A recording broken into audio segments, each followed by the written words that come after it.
Ola, na seguinte presentación imos presentar o tema da aprendizaxe baseada en proxectos e tamén veremos como se pode avaliar un traballo por proxectos.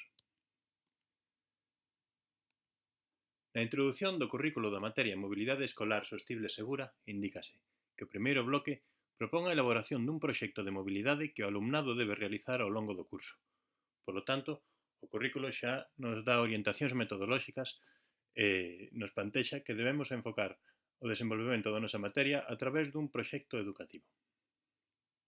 Isto supón un cambio de paradigma con respecto a maior parte das clases que se están a dar onde pasamos dunha clase onde ten un peso moi grande as exposicións do profesor o alumno pois recibe esas exposicións e logo é avaliado a través dun exame onde debe soltar os contidos que memorizou e cambiamos a un modelo onde o alumno é partícipe de todo o proceso de aprendizaxe, gaña autonomía e o profesor se convirte nunha guía dese proceso de aprendizaxe.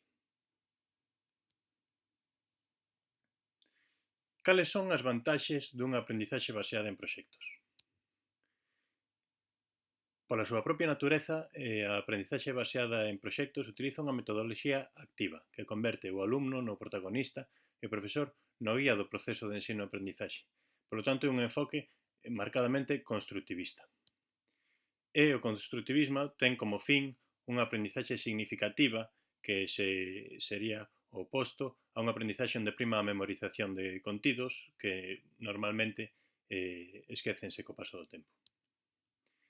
Outra das vantaxes da aprendizaxe por proxectos é que permite o desenvolvemento das competencias clave que indica a legislación, a LOMCE, en concreto con moita presencia de algunhas delas, como aprender a aprender, tamén competencias sociais e cívicas, porque se traballa en grupos, sentido da iniciativa, competencia digital, porque se pode traballar con numerosas ferramentas e, dependendo do proxecto, podense tocar absolutamente todas. Polo tanto, traballar por proxectos nos permite que o alumnado desenvolva habilidades propias do século XXI. A metodoloxía clásica da clase expositiva e o modelo de avaliación a través de exame non desenvolve habilidades necesarias para a vida adulta e profesional. O traballo por proxectos practica prácticamente todas as facetas que son necesarias nunha vida adulta ou nunha actividade profesional.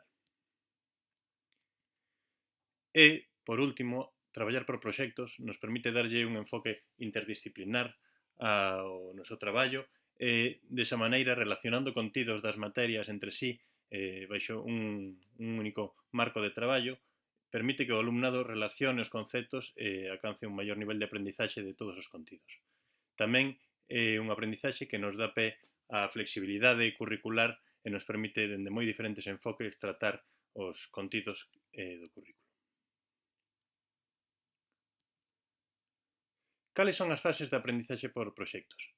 En primeiro lugar, un proxecto precisa unha pregunta guía ou un problema ou un reto, algo inicial que teña relación co contido que queremos traballar e que desperte o interese do alumnado para comezar a investigar e desenvolver o proxecto.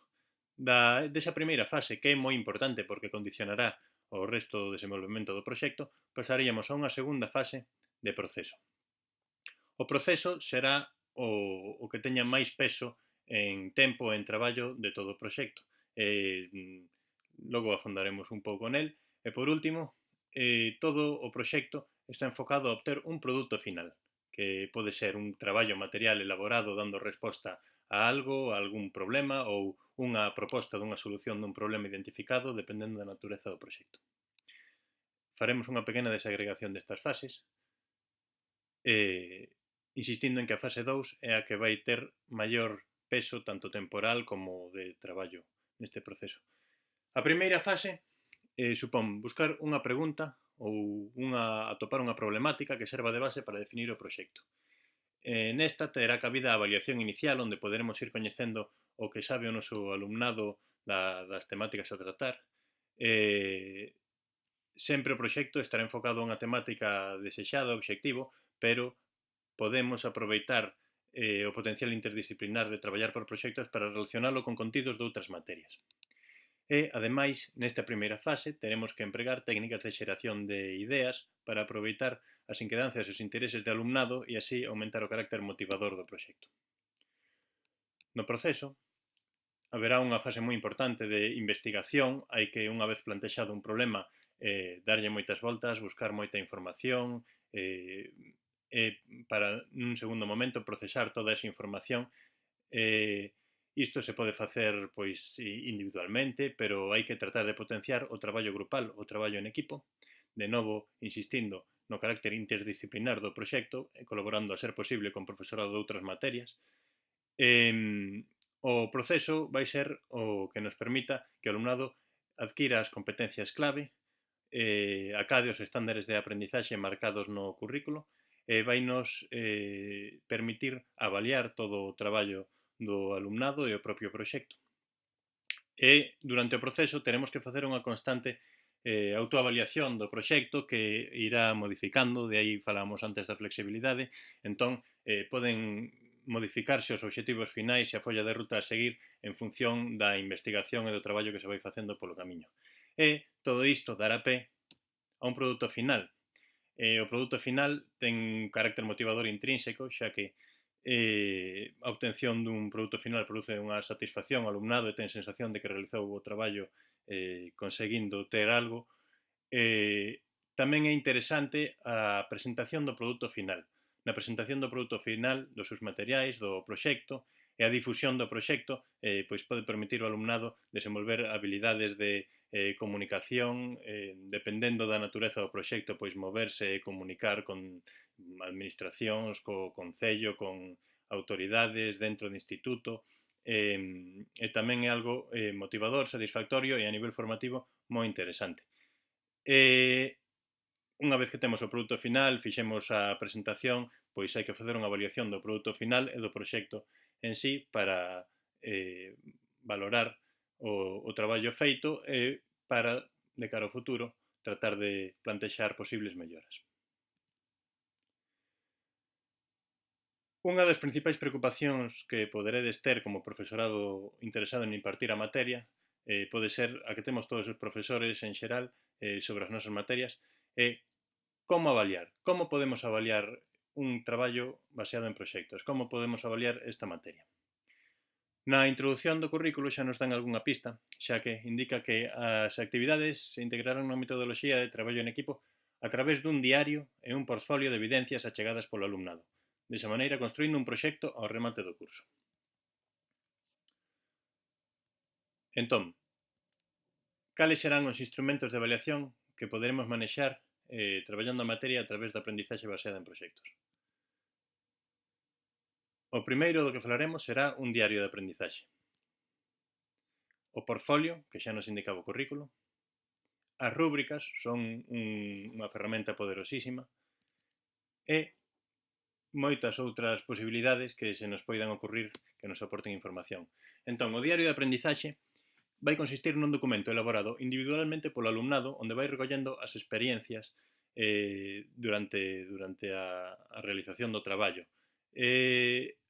O diario de aprendizaxe dá pé a autoavaliación, xa que o alumnado ten que facer un proceso de reflexión sobre o que vai facendo, desa maneira darse conta do que fai ben, do que fai mal, do que está aproveitando. E a heteroavaliación, é dicir, a avaliación por parte, neste caso, do profesorado, que permite facer un seguimento do aproveitamento que está tendo o alumnado no marco do proxecto. No diario de aprendizaxe o alumnado pode plantexarse algunhas preguntas como: que aprendín? Que me resultou fácil e que me resultou difícil?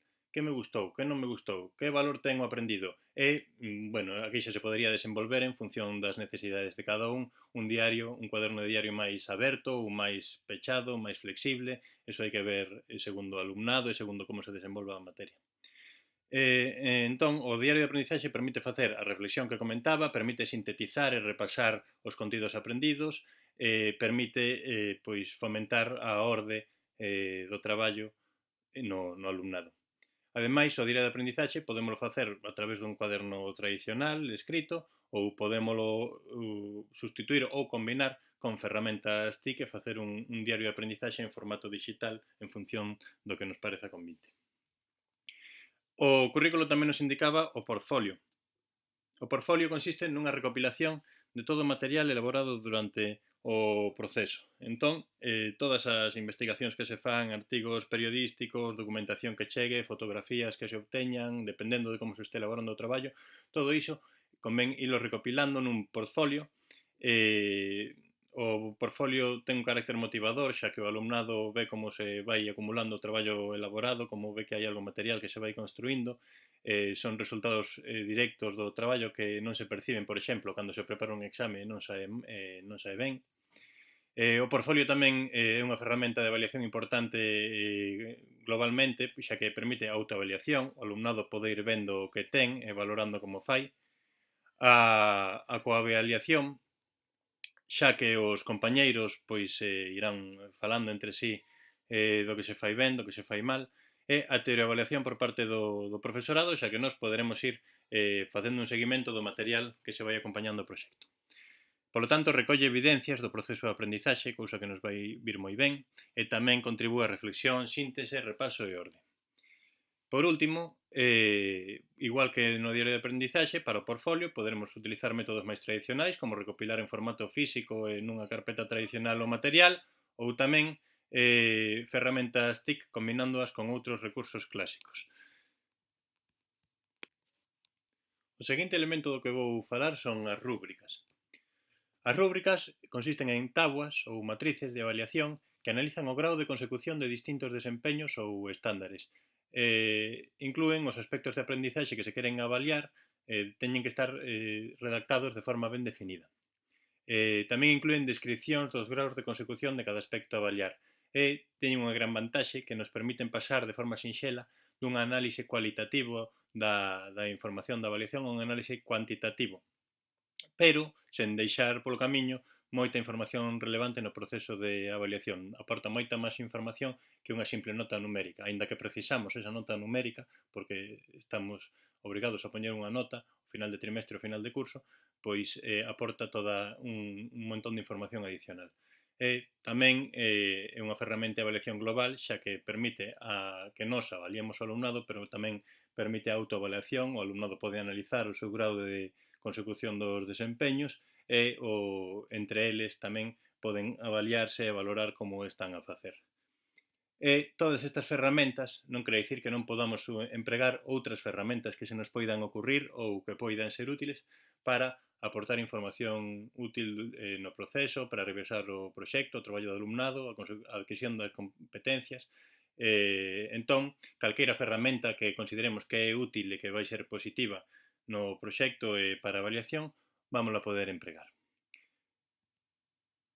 Imos centrar un pouco máis o tema das rúbricas, porque, como xa comentei, era unha ferramenta moi poderosa e permiten facer unha avaliación flexible, adaptable, transparente e obxectiva e, como destaquei antes, permiten obter unha valoración cuantitativa a través dun análise cualitativo.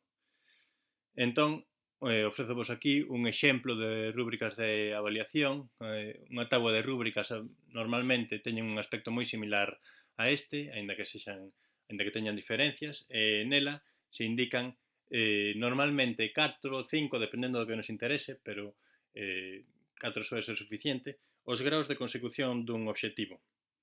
Na columna de esquerda indicaremos o aspecto que estamos avaliando e debaixo de cada grau de consecución faremos unha descripción de que ten que acadar o alumno para obter ese grau de consecución. E na última columna falaremos da puntuación, pois podemos asociar cada grau de consecución a un número ou flexibilizalo ao noso gusto. Entón, no exemplo que puxen, pois estaríamos avaliando participación durante os procesos de xeración de ideas. Entón, deste xeito aquí establecimos como grau de consecución máximo. Sempre intenta aportar ideas, en xeral veden adaptadas ao proxecto, e algunha delas resulta chamativa polo nivel de profundidade ou polo carácter innovador. Como grau de consecución alto, trata de aportar ideas con frecuencia, en xeral son ideas que se poden adaptar ao proxecto. Como grau de consecución suficiente, aporta algunha idea, aínda que lle costa participar no proceso ou centrar as ideas á temática do proxecto. E consideraríamos un grau de consecución insuficiente pois se o alumno non aporta ideas ou trata de aportar ideas pouco serias que prexudican a dinámica neste aspecto de xeración de ideas. Logo, na puntuación, pois poderíamos asociar un valor numérico a cada un dos estándares e ponderar este apartado como quixéramos para obter, de ser necesario, unha calificación final. Entón, remato esta presentación sobre aprendizaxe baseada en proxectos con unhas reflexións que me parecen interesantes. O traballo por proxectos é unha forma, tal vez a mellor forma que se está aplicando neste momento para aplicar a metodoloxía constructivista con todas as súas vantaxes, que son obter unha aprendizaxe significativa, a adquisición das competencias e facer unha actividade que resulta motivadora para o alumnado. Ten unha gran vantaxe que a estas alturas a aprendizaxe baseada en proxectos é unha metodoloxía moi probada. Existen xa numerosas experiencias satisfactorias de aprendizaxe baseada en proxecto en todos os niveis educativos, primaria, secundaria, polo que resulta moi positivo para pois gañar fe nesta metodoloxía, documentarse, coñecer algunhas experiencias de preto que sirvan como fonte de inspiración como demostración de que é unha metodoloxía perfectamente aplicable na aula e non se queda pois, un desenvolvemento teórico que pode soar ben pero que non poidamos aplicar. Se non temos experiencia traballando por proxectos, pois sempre, como sempre, podemos ter medo á innovación, aos cambios, ás dificultades que se poidan presentar. Isto é moi normal. Sempre que estamos enfrentándonos a unha nova realidade é probable experimentar dúbidas e dificultades e isto non debe ser un motivo de desánimo, xa que a autoavaliación dos nosos procesos de ensino e aprendizaxe é unha parte esencial para melloralos. Entón, o que temos que facer é ser realistas nos obxectivos, non podemos pretender que o primeiro proxecto que deseñemos co alumnado sexa perfecto, non teña dificultades, non teña un montón de cousas que a posteriori poidamos pensar isto había que habelo feito de outra forma ou isto é moi mellorable. Entón, hai que experimentar, hai que facer probas, hai que cometer erros ata que pois nos vayamos achegando a unha dinámica de traballo óptima que se adapte ao noso alumnado e á nosa forma de traballar. E, por último, recomendo, insistí varias veces durante a presentación na palabra interdisciplinariedade, recomendo o traballo en equipo, oposto ao traballo individual, xa que o traballo en equipo vai ser un motor que evita o desánimo asociado á soidade no traballo, nos vai permitir superar todas estas dificultades, atopando solución, buscando estrategias comuns. Entón, dese xeito, a aprendizaxe baseada en proxectos resultará vos cada vez máis satisfactoria e interesante. Polo tanto, desexo-vos moito ánimo e desfrutade da aprendizaxe baseada en proxectos porque é unha experiencia moi gratificante. Os que xa coñecedes, pois probablemente estedes de acordo, os que non, pois vos animo a poñela en práctica e empezar a desfrutar dos resultados que se obteñen. Nos contidos do curso aportareivos un repositorio de ligazóns que son un pouco as fontes de información nas que se baseou esta presentación e algunha outra cousiña que son moi interesantes, poden completar moi ben a idea de aprendizaxe baseada en proxectos, aportar ideas sobre avaliación, coñecer exemplos concretos, ver algún vídeo que hai por aí moi inspirador. Entón, anímovos a dedicarlle algún tempo a repasar todos estes recursos e botarlle un vistazo. Xa valorades vos cales vos van mellor e cales non, pero animo vos a botarlles un vistazo. Moitas grazas e até a próxima.